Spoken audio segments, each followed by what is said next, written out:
Once, when we gave in a sichet to the Rebbe for Likud Sichas to be Magia, so there was one piece that the Rebbe had said by Fabrengen, but we had reasons why we thought maybe that should not be printed. So when we gave it in, we made a siman on that, around that piece, asking the Rebbe if we should print it or not. So the Rebbe, when he gave back the Sicha, when he's Magia it, he crossed out that piece, put a line across that whole piece, which meant we shouldn't print it. But then he was Magia certain parts of it. He made corrections in that piece. So when we got it, we were confused. The fact that the Rebbe crossed it out means that he doesn't want it to be printed. But then we didn't understand. So why was the Rebbe Magia it?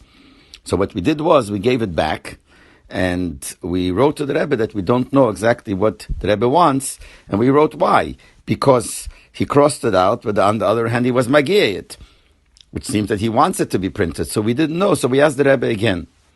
So the Rebbe wrote, and I don't remember exact loshen that he wrote, that didn't I cross it out? That means that you should not print it.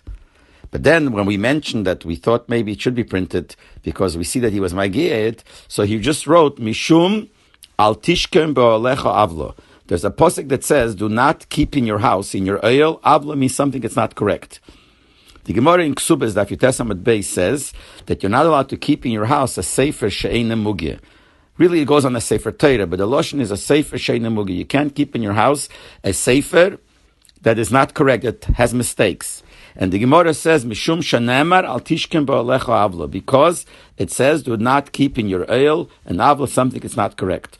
So the Rebbe was saying that even though he didn't want this should be printed, but nevertheless, he corrected it because he saw there were certain things that need correction, so he corrected it because it should be a sefer that's not an avla, it's a sefer that should be correct.